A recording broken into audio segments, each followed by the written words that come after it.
CDC says the number of cases in the McDonald's E. coli outbreak is now at 75.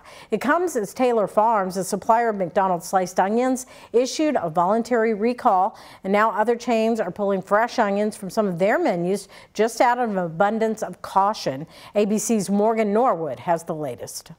That deadly E. coli outbreak linked to McDonald's Quarter Pounders expanding, with the number of people sickened across the U.S. climbing, according to the CDC. McDonald's says Taylor Farms supplied them with onions linked to the center of the E. coli investigation. The U.S. Food and Drug Administration has said the onions are a likely source of contamination, but they're still investigating and have not definitively determined what was responsible for that deadly outbreak. Typically, E. coli 157 lives in cattle. The cattle produce manure, and that manure can get into irrigation ponds, so it can very easily live out in an onion field. The outbreak has killed one, an elderly person with an underlying health condition, and in at least 2 of the dozen sickened, their symptoms serious. The CDC says they developed hemolytic uremic syndrome, a condition that can cause kidney failure. The troubling outbreak concerning for some customers. I probably would not buy a Quarter Pounder at this point.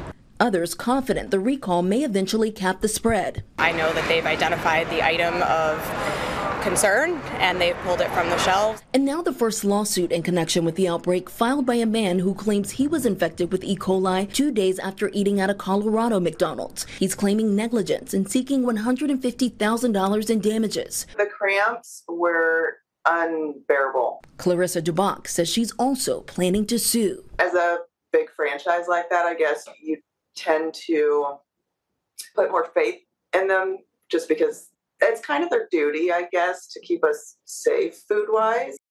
The CDC says the number of sick people is likely much higher as many people recover without medical care and aren't tested for E. coli. They also say that recent illnesses may not be reported yet because it takes about 3 to 4 weeks to determine if a sick person is a part of an outbreak. Morgan Norwood, ABC News, New York.